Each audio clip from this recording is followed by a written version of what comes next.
Hey guys, welcome back to another episode of Real Talk. My name is Sid Fernandez, the host, and today the host of hosts with these wonderful young ladies to my left. I have the distinct pleasure of getting to introduce to you guys two brand new hosts to hosting brand new shows. That's a lot of hosts in one. So guys, listen, first and foremost, thank you so much for being here, and the fact that I get to join you guys on this is absolutely bonkers to me. So first and foremost, thank you. How's everyone doing today? I'm fantastic. How are you? I'm doing quite well. How about yourself, Sue?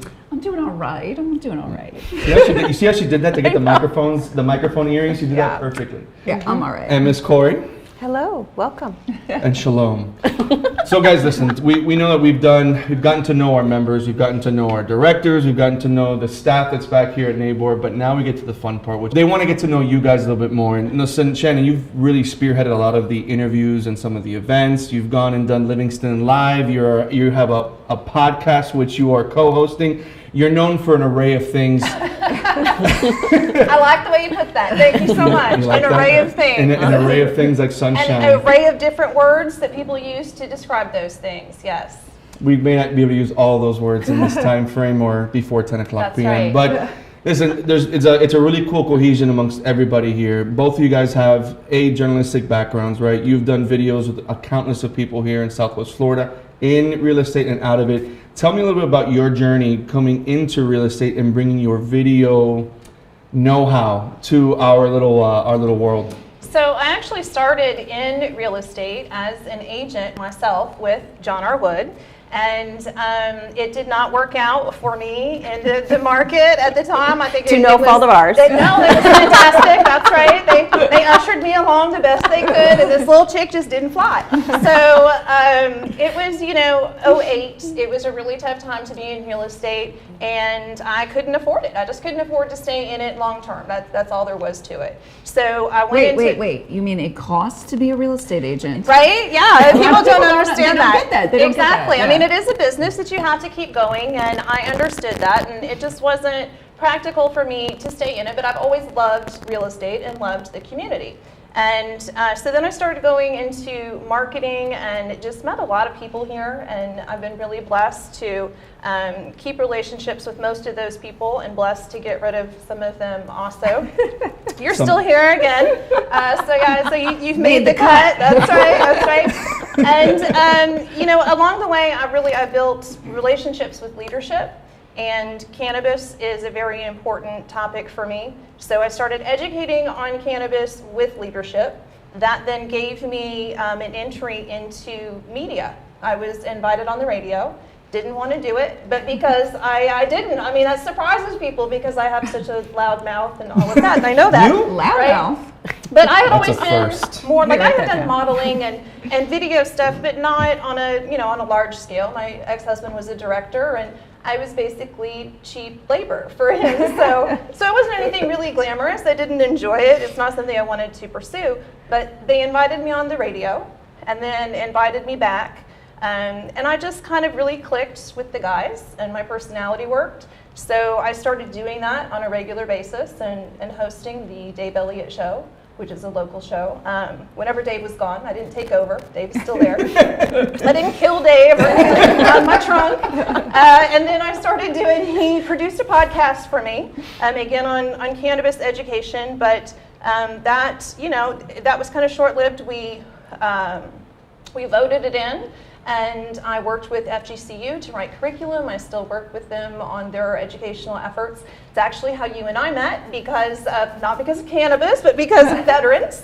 We have met at different veteran events, and I work with a lot of vets. So cannabis took me to media and learned a lot of lessons in radio, learned about podcasting, and really learned that I like to interview people. I'm really nosy, and I like to ask them questions, and interviewing, it gives you the opportunity to do that. It's a great excuse. So I've had a great time here at NABOR being able to do that. I love the honesty. 'Cause I'm just nosing. I am. Just straight out nosy. We have a statement in Spanish called una vieja chismosa, which is just an old lady that just wants to be involved in everything and know everything. Oh, we have that That's- saying. It's called Gladys Kravitz from Bewitched.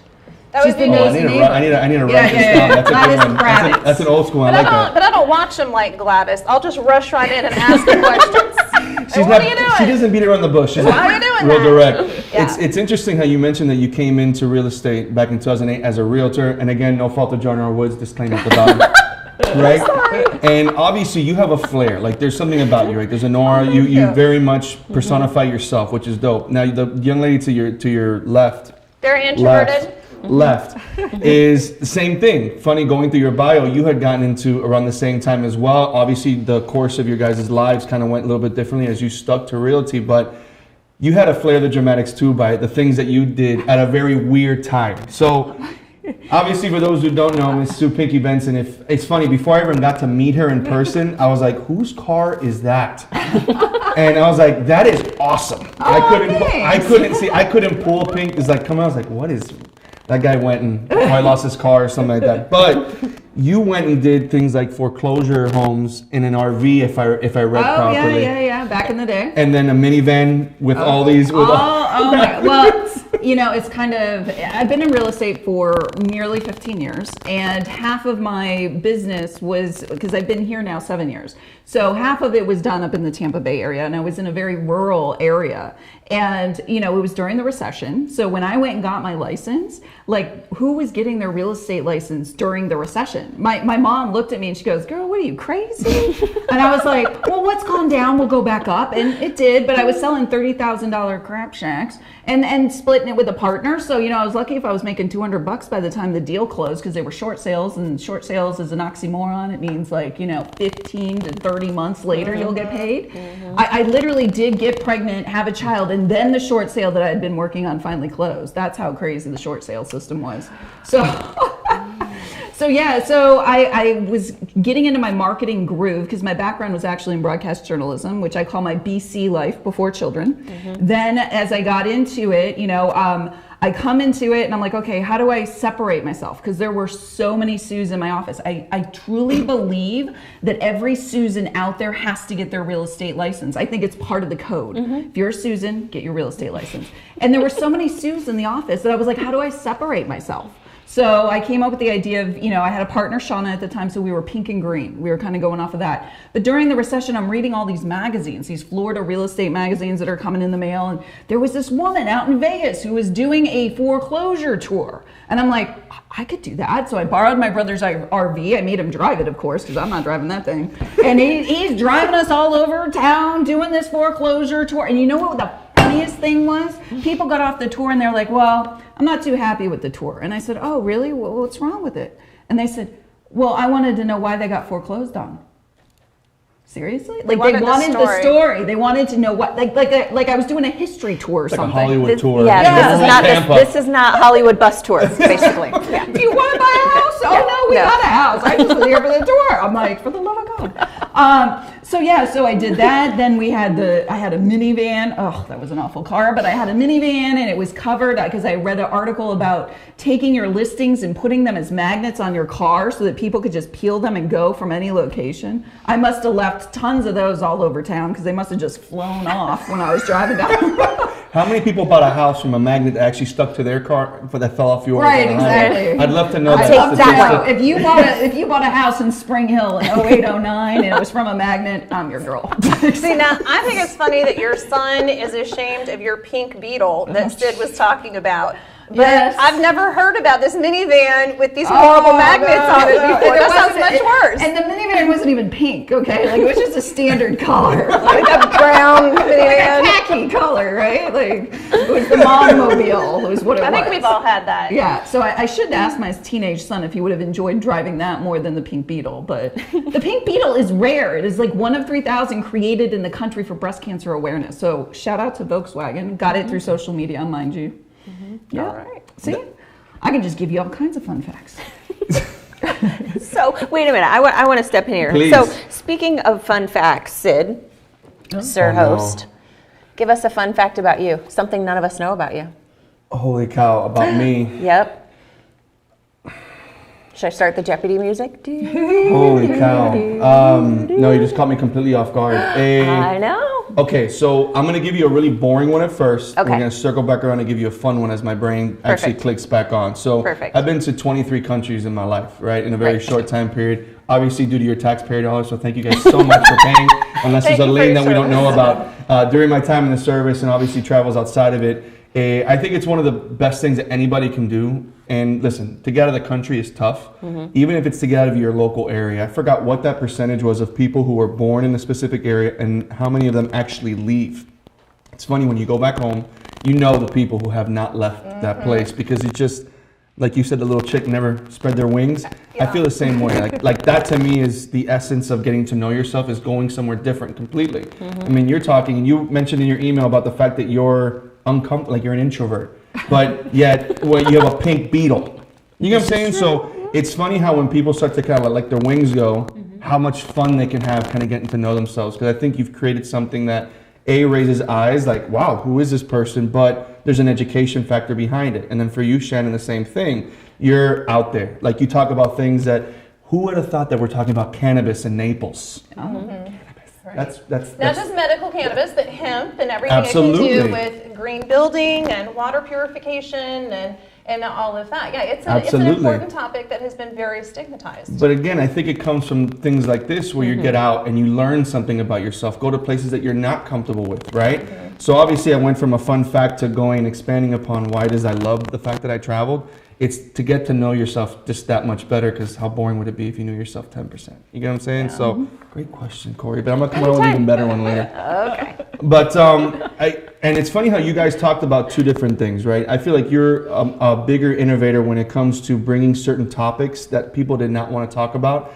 And then you talked about the brands, and funny enough, your shows are kind of crisscrossed in that sense, right? Right. So you're bringing the oh my God, it's branding. Oh my, please give me the show now because I'm gonna fumble my words now. It's okay. We're going to call it Behind the Brand. There it is. You see? Yeah, because branding is everything, I think. And when you see Pinky and you see her in her car and in her pink hair and everything else, you wonder, who is that person? Who is the real person?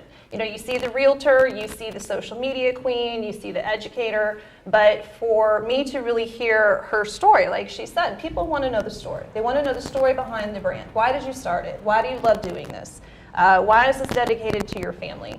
You know, that is what I really love, is finding out why people love what they do. I love the topic because I think people always try to associate themselves with a brand and consistency, right? Every big company, right? 1-800-588-2300-EMPIRE. I was gonna say that's a carpet company. You like that? It's a brand. all But know you that. saying, but you understand, like that brand will always stick to me because it's a jingle, right? So in your case, Corey, you've been in the real estate industry a good amount of time to have seen people come and go through John R. Wood. Yeah. Hell, even through Nabor.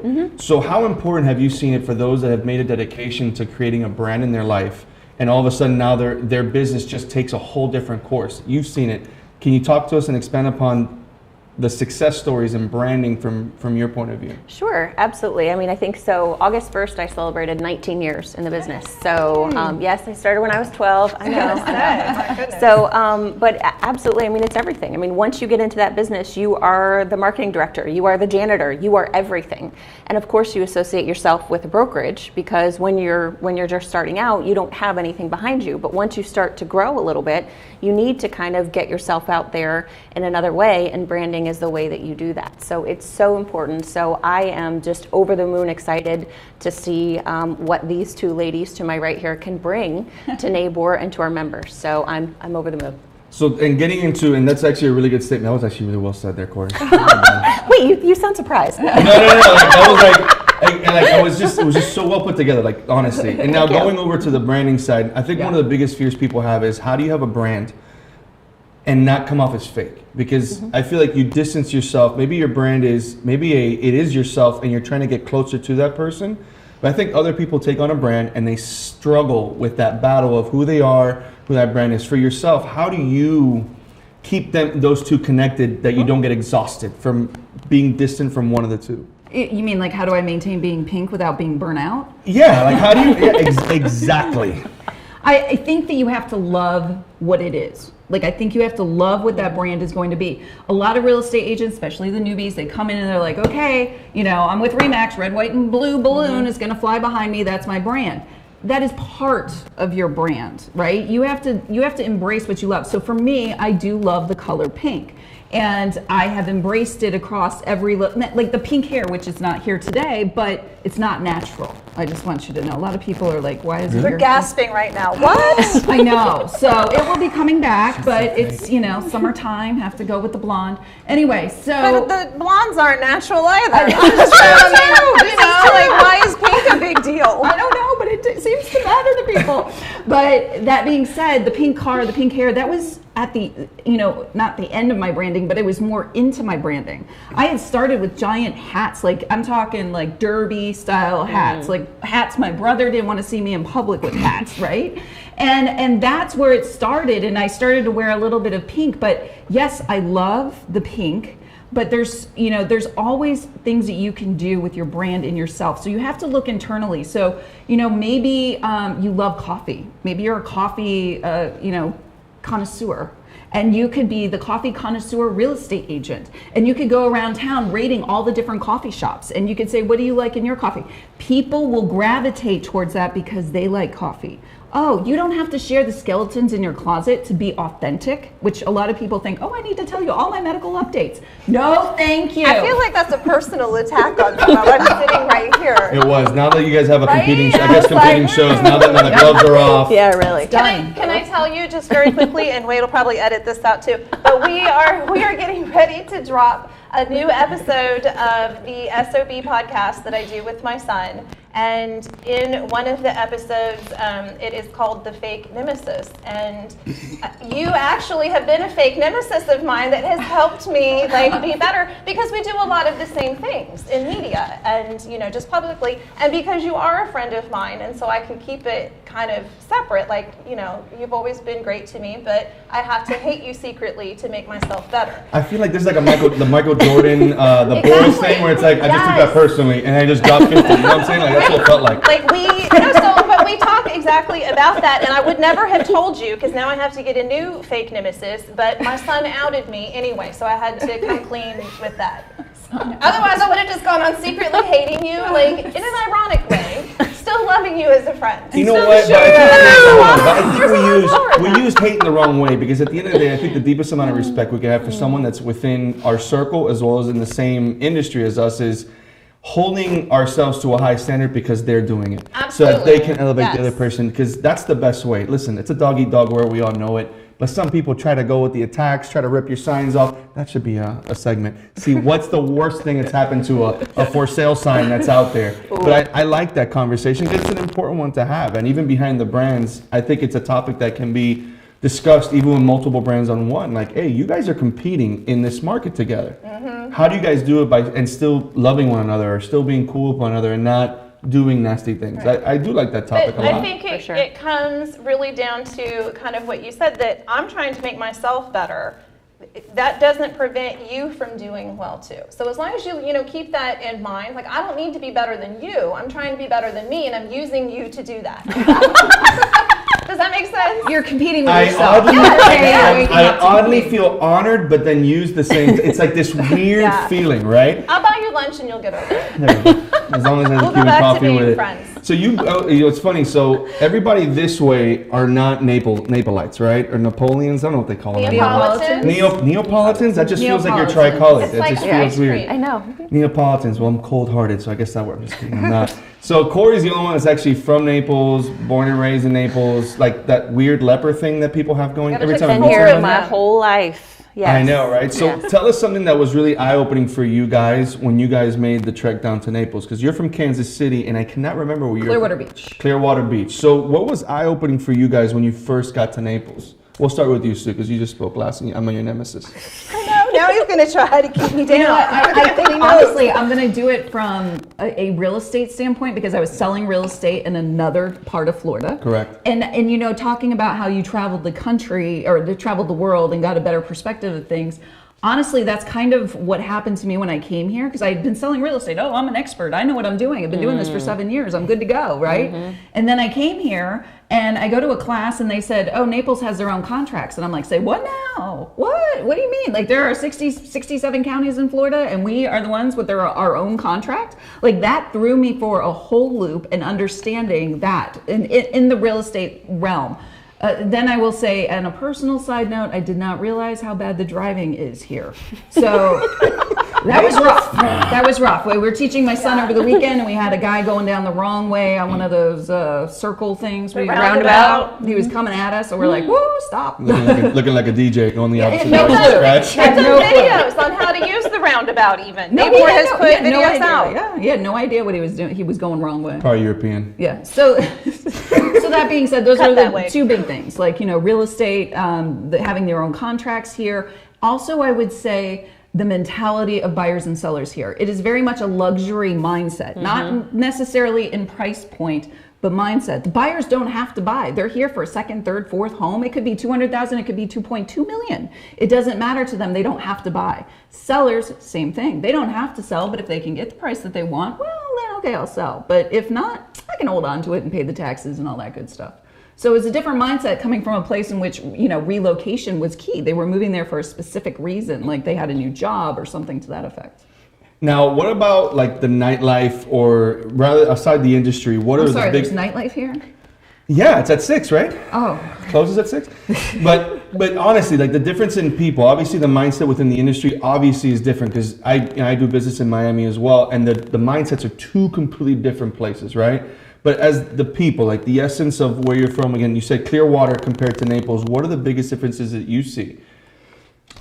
Oh gosh, I think that there is definitely a little bit of, I'll just say it, there's an age difference. There's just an age difference. And it's just a different vibe. They're a little more conservative here. So when a pink-haired girl is walking through Publix, they kind of think like, oh my gosh, what has she done to herself, And I'm like, I do have a brain, I do function, everything comes together nicely, but I think that was kind of a little bit of a hiccup for me. What about you, Shannon? Was that a little bit of a hiccup for you? Like when I have my blue hair in? Yeah? No. Wow, she was like, yeah, I get it. Because were you finished with that topic? Because, and it will segue into my answer of what I really learned about Naples when I moved here. I learned that fundraising is a whole industry here, and that it's like a little circle, and then there's the business circle, and there's the way that intersects. And so I was very fortunate to be introduced to that and some really heavy hitters early on. And so I think that I had the advantage of kind of working and paying my dues through fundraising and different business stuff. And people got to know me through established people, whereas you came in, just kind of unknown. You're known now, like you've done it. So I did have like just this huge awakening of, wow, like there's not just huge money here, but how generous people are, because it's not just the big donors. I go to these events, and sometimes I go to the gala, and sometimes I'm stuffing the bag. And sometimes I'm, cleaning up or setting up or whatever. There's always a place to pitch in. And I know that, you're the same, and we just have so much generosity here that I think it's become a mindset, because it is an industry. And so that to me was really eye-opening. And it was a great way for me to raise my son here, to show him that, because I always preach about your commitment to community, but for him to actually have so many opportunities to do that, and sometimes with me at different events, has really been rewarding. That's probably one of the biggest eye-opening experiences that I had. I mean, being from Miami, it's no knock to anybody from Miami, but it's very materialistic. So what you get what you see is never what you get. And I feel like in Naples, though, you still get some people that are obviously quite fake, and they try to put this persona on. What I've gotten to realize is people are really open about who they are, what they love to do, what really drives them. And I actually appreciate that more, because you have to like dig so deeply in other places. And here it's what I'm saying? You gotta like get that shovel out, maybe the mini shovel, like get a pick. And here it's just a lot more wide open. And that's definitely something that I've loved about Naples since moving here in 18. Excuse me. And I've always found an appreciation and a respect level to you for being that person, because I've seen you always smile, but I've seen you crack on like hard on something. I was like, oh my Lord. They deserved it, right? And I will back that up, that yes, they deserved it. So because I would like to say that yeah. All over the place, that's the whole purpose. Yeah, but So I have a show on innovation. No. Yeah, that's gonna be the next thing. I try to have a sense of justice, and so which I know it is not always my duty, trying to get over that, but if I was harsh with somebody, I would hope that it was because I was trying to right a wrong, that they were acting out in a way, probably bullying someone. I don't like that. The reason I dug deeper into it is because branding, one of the biggest points on branding is making sure that you stick. It's the discipline behind it. The discipline behind the brand, the discipline behind the person, holding people to a higher standard, I think is a failure on us. I think one of the reasons why we are at a place where we are in society that's not just in Naples but everywhere is because we don't hold each other like that. We are so deathly afraid of going up to someone and saying, that sucked. Like, it's okay. We can do better. Let's do it together. And that's something that I really do appreciate. I think it's very imperative with branding. And that segue now goes into what Sue is bringing, which is a very, listen, you have hold on. The brand is a ginormous thing, but innovation, I think, is the beginning point before you can build a brand. You have to innovate in whatever industry in which you're in. And that's what you bring. Your connections and your ability to have networked within the stages and the speaking worlds that you have created for yourself allows for innovation to happen. You know, branding is one thing, but what you're going to be covering are people who started from the ground level, meaning they had that day where they were slamming their head against the wall and said, oh my God, this is it.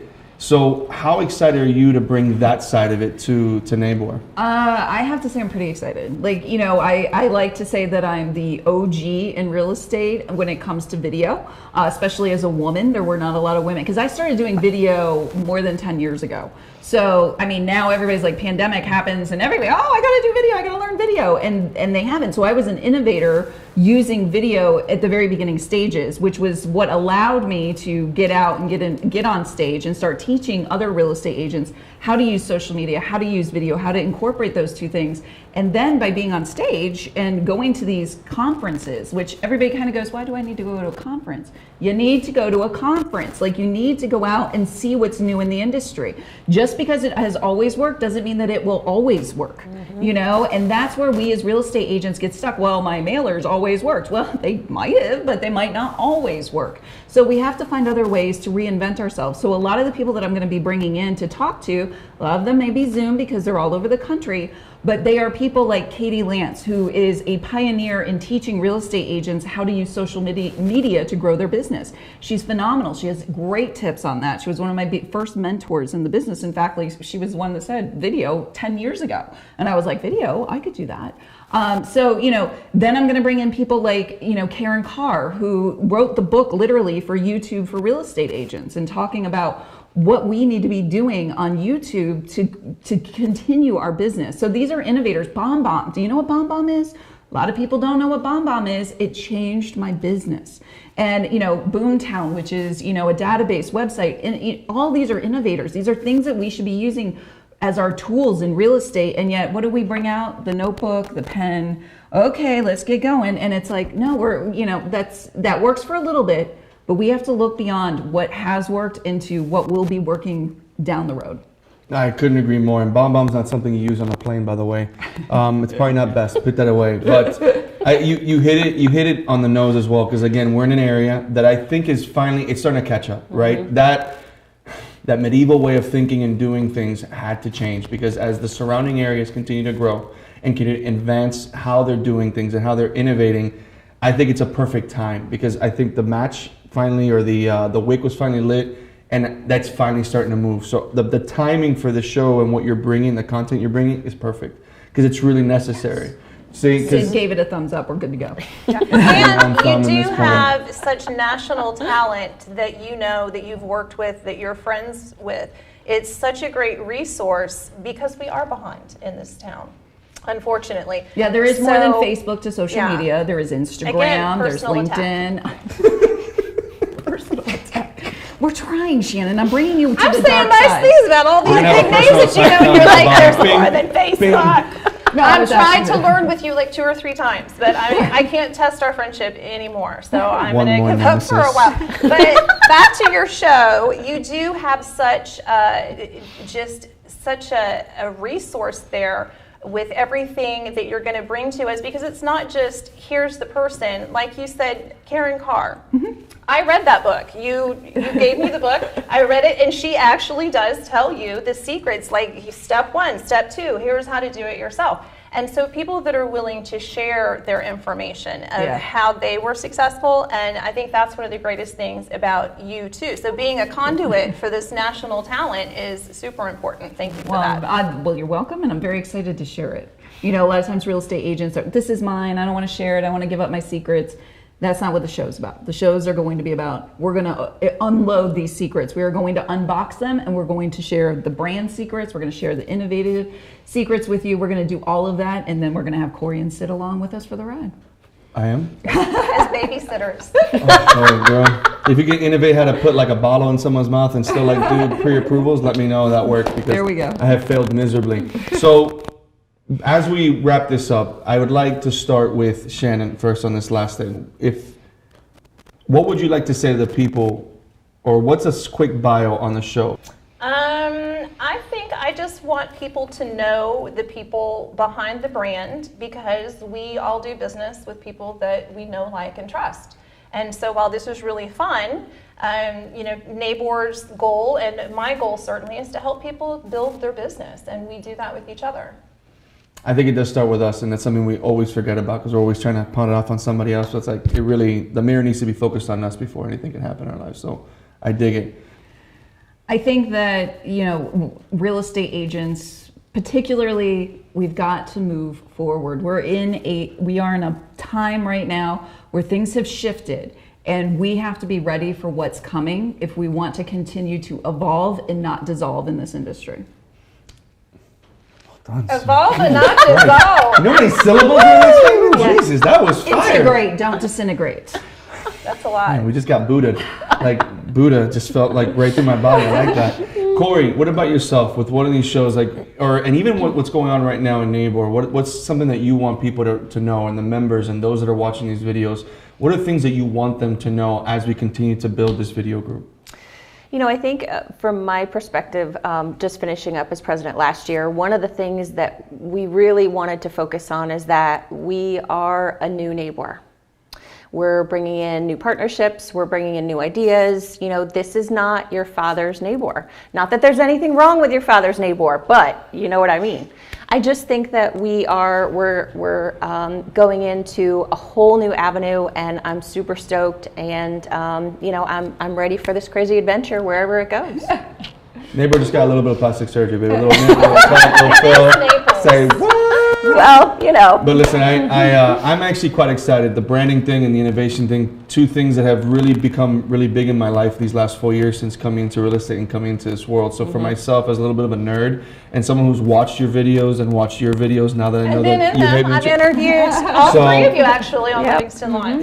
And again, collaboration is obviously huge. I'm ecstatic to see you guys finally go into your elements and bring what it is that you love to do to the forefront of NABOR. So I know I speak for most of NABOR by saying that we are ecstatic to see what you guys finally have to provide. And I mean that with all sincerity. So for those that are watching, guys, please make sure to check out this video. Make sure to check out the videos that are coming in the future with these two ladies and the lady all the way at the end, because she's still bringing all that fun with the staff and all the directors, and just fun at all the different events. And for those that have interest in maybe being a part of the video group in the future. That's terminology correctly. Come send us a message, guys. If there's something you want to learn about at NABOR or in Naples or anything, please drop us a message. We'd love to just share ideas that come from you and from us. So from everybody at this table at Real Talk, thank you so much for watching. Until next time, take care, be good, and be good to one another. Take care, guys. Thank you.